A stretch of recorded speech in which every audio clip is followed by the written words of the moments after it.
What's up, guys? I know a lot of you been waiting for this. Man, I've been slammed with videos in time, so took a little longer than expected, but here it is. So this is the JL Audio 12W7AE. A lot of people consider this the pinnacle of quality subwoofers for sound quality and performance, and I'm curious, man, because so many guys say, this thing came out in 2001. Maybe back then it was the best, but is it still the best now that we have all these options out today? So we're going to check it out, and I'm going to give you my opinion. But this is the 3-ohm version of the JL 12W7AE. So these came out in 2001. The anniversary edition, I think, came out in 2011, which essentially it's the same sub. They just changed the color of the basket, I believe. So, but you guys can let me know what you think. There's kind of a lot of controversy on this sub. Some guys say it's God's gift, it's the best thing on earth, and some guys say, it's not that great these days. Back then it was awesome. But so let me know your thoughts on this, and if you have one, if you've actually compared it to other modern subs. I know a lot of guys are just going to jump on here and be like, oh, it's the best, but have you actually compared it side by side to like another sub, like a Sundown or, Kick or anything new, So this is the 3-ohm version. Now these have 1,000-watt rating max, and from what I've heard from everybody, they do not need or want to take more than 1,000 watts. These are beefy subs, but they don't handle a ton of power, but they don't need a ton of power because they're pretty efficient subs from what I hear. So keep that in mind. So this thing also has a huge surround. The suspension on this is super soft. Like, it is the softest suspension I've ever seen. Not that that's a bad thing or a good thing. I'm just telling you guys, it's a super soft, squishy sub. That's a single layer spider, and even the spider is super soft. Now, these things I think have 29 millimeters of excursion, which is a lot of excursion, especially in 2001. So I can imagine back in the day, this thing was just like incredible. You can see how soft the spider is there. So you have some venting there on the former. You got cast basket. The back plate is all aluminum.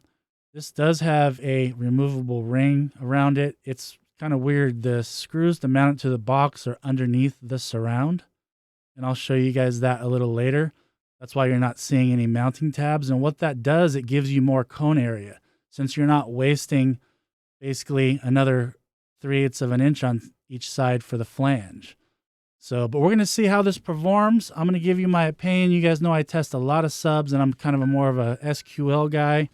I like loud, but I like sound quality. So I'm super curious about this sub. Now, these are $1,400, dude. You can get a lot of nice sub these days for $500, even $600, and a lot less. So $1,400 is pretty steep. So I'm curious if it's worth it or not. Here's the dimensions real quick off the website.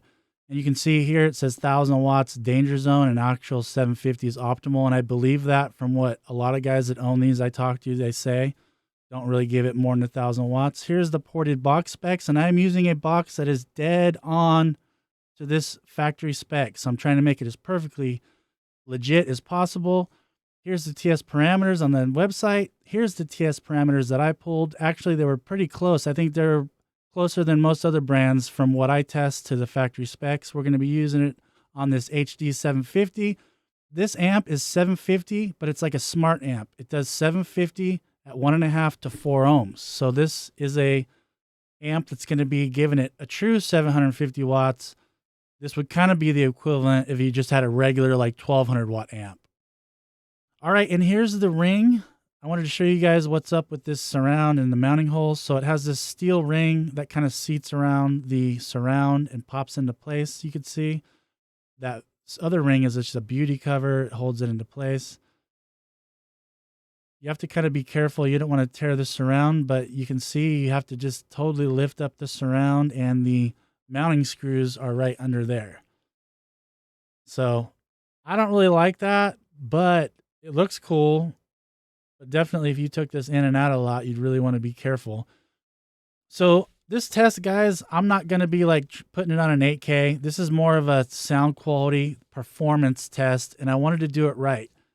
JL amp, JL sub, box that's perfectly tuned to JL specifications. So I'm doing everything right. I didn't want to do this with, with a 3K or 5K because that's not what this sub is meant to do. It's not like subs these days that say 1500 and you can feed them 3. So if you guys want, check out my website. I make custom amp cooling fans, bass knobs, speaker adapters, other accessories. It would be really cool if you guys check it out. Anything from there supports the channel. But here we go, guys. Got it mounted in. Look at that. That is a pretty sexy box, and I calced it out. It is pretty much dead nuts on to the specifications listed on JL's website. So this should be like the perfect match. And I do have it hooked up here to the 750 watt HD, which is kind of the equivalent, since it's kind of got that smart technology, to like a 1200 watt normal amp. So keep that in mind. This isn't just a regular 750.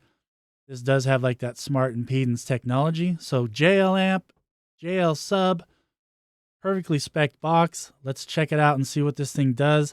I will meter it at the end to see what it does. But again, this is not a test where I'm going to try to force feed it 3K or anything. That's not what it's about. I want to see how it performs, how it sounds, how loud is it with the specified amplifier that's recommended by JL. This should be the perfect amount of power for this sub, and I want to see what it does on it.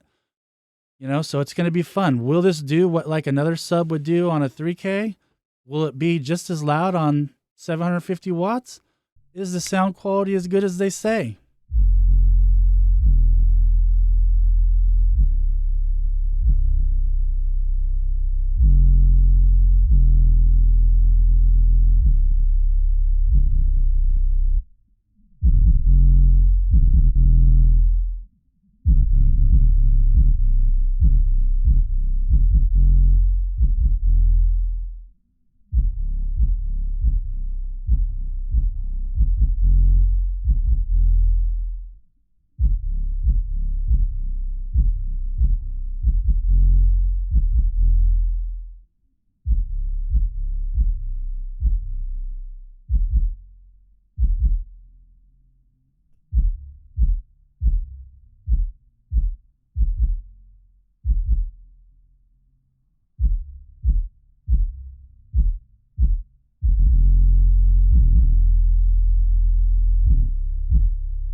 Okay, this thing is pumping on this 750 HD amp for sure. It seems like it's totally reaching full excursion, no problem. This box, dude, looks super nice. I will put a link for these box in the description. They have it in red, black, dual version. I'll put links in the video description below if you guys want to check it out.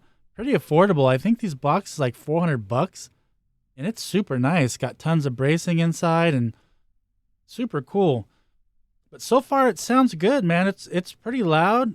The lows don't seem to be super crazy, like down the 20 hertz, 25 hertz range. But we'll meter that later. But it's not got a nice punchy sound. Even though it's got a ton of excursion and it's really flexing, the transient response is really good. Like musically, seems like it's not getting cluttered and all jumbled around and sloppy. So we'll play it some more. The only thing I did notice so far is it doesn't seem like it's, it seems like it's quieting down a little bit, like under 30 hertz. But let's play it some more and throw some different types of bass at it.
Okay, and keep in mind, guys, I did try this 3K, and I did dyno this amp. It does put out over 3K, and at 2 ohms, it does like around 1800. It didn't do anything better than this amp on this sub. It was actually too much for sure, so that's why I didn't even take a video. I don't want to blow the sub up. So that this amp is totally enough. I think you're wasting power if you give it, over like 1,000, 1,200 watts. Flipped it over here so we can get a different view. The camera wasn't showing the excursion when I had it sitting down the other way.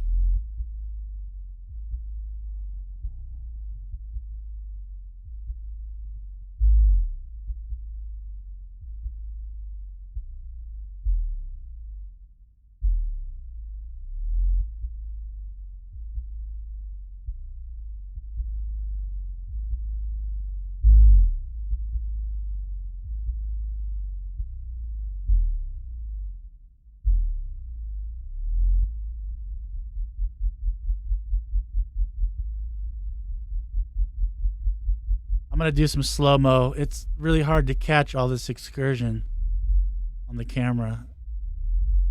You can see how far this thing is just flexing hard.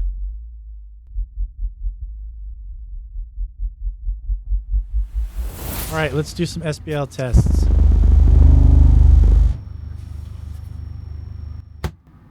(121.9), 25 hertz. So as I thought, it's not super loud in the 20 hertz range.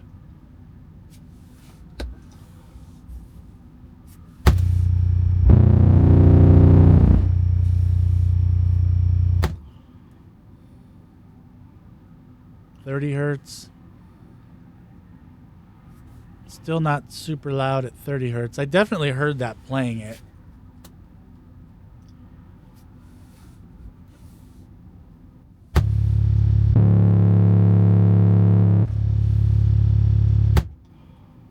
So now it's kind of starting to get loud around that 35 hertz range. Let's go up a little more. 40 hertz.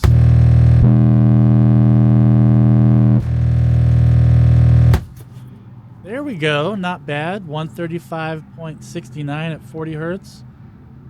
I mean, even right there, that's pretty good, man, for 112 on a 750 watt amp.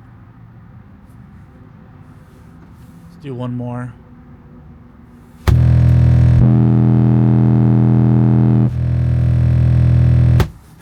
All right. And that was where it peaked at. That was the loudest frequency. So 136.47 is what this setup gave. Was quite a jump from almost 136 to 126. That's like 10 dB. So I could definitely hear that it quieted down in the lows. Let's do some sweeps. All right, let's do some sweeps and see what this thing does. See, that's crazy. Look how much it's flexing, but you don't really hear much coming out of it. And from the sweep, you can see that this box is hitting right around 32 hertz.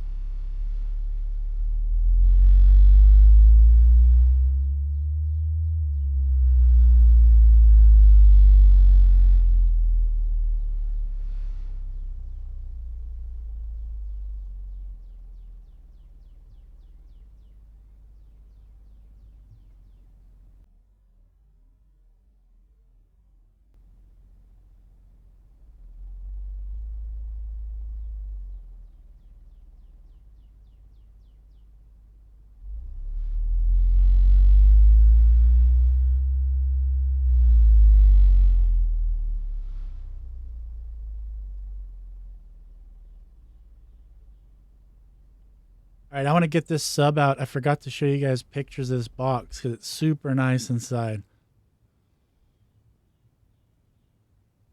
So let's get this sub out. All right, so this is the box. I'll put a link again in the description. Dude, very quality box. I was super impressed, man. All CNC machined, obviously. This is 1.7 cubic foot net, and it's spec'd out at 35 hertz, even though on the sweeps it was showing it was hitting around 32, and then it's 25.1 square inches of port area. So again, pretty spot on to JL specs. All right, guys, final thoughts, and I want you guys to chime in. This is one of the most popular subs pretty much of all time since it came out in 2001. $1,400 price tag. You guys know how many subs I've tried. And I actually, too, threw this against the American-based XFL, the Sundown X, and the Resilient Gold V2 back-to-back in the same day to get a refresher. And what's my opinion? Is it worth $1,400? Is the sound quality that incredible that it just blows everything else away? Some of you guys aren't going to like it, but I don't think so, man. I think maybe in 2001, this sub was all that. But with everything we have these days, I don't think so, man. It sounds good. Okay, it sounds good. But honestly, I tried it the same day against the new American-based XFL, the HD, Sundown X, Resilient Sounds Gold V2, and I would prefer any of those subs, even for like sound quality. And they all hit the lows better than this. This thing really lacked on the lows under 30 hertz, which is fine, because I think this sub is more geared towards people that have money and they're not really like crazy bass heads. But, you know, I tried it on a JL amp. That way no one can say, oh, the sound quality. The box, look at JL specs. It's tuned specifically 99% on par with what their specs are. So everything was right. I just think, you know, back in the day, this was it. But nowadays, man, I don't think so. You guys could let me know what you think. But also, guys, before you make comments, I challenge you, don't come on and say, oh, this is best if you haven't heard other subs. Go buy some other subs in the proper box and try it yourself back to back. You know, same day, within an hour, so it's fresh in your mind. And you tell me what you think. But I just did that, and it's good, but not $1,400 good in my opinion. Again, don't beat me up. I don't know everything. I don't claim to know everything. That's just my opinion. So, but it is a nice sub. The transient response was very good, even though it's a pretty floppy, you know, sub, pretty loose. The transient response was very good. It had nice kick, like for rock music. Nice kick punch, but still smooth. So definitely a good sounding like rock and roll sub or normal music sub for sure. So definitely it kind of shined in that type of situation. I still think like even an XFL for $230 sounds, I prefer it better than this sub, guys. I know I'm going to get beat the heck up, but it's just, again, man, I think it's riding on 2001 reputation. But again, I challenge you guys, go buy an American-based HD or a Sundown X or a Resilient Gold V2 or even an XFL and try it back to back and let me know what you think. And you guys that have this sub and have tried it, please, man, chime in. I don't claim to know it all, but that's just what I found during this test. I didn't know what to expect. I've been wanting to try this sub for years. So, all right, guys, thank you so much for watching. Let me know what you think, and I'll catch you on the next one.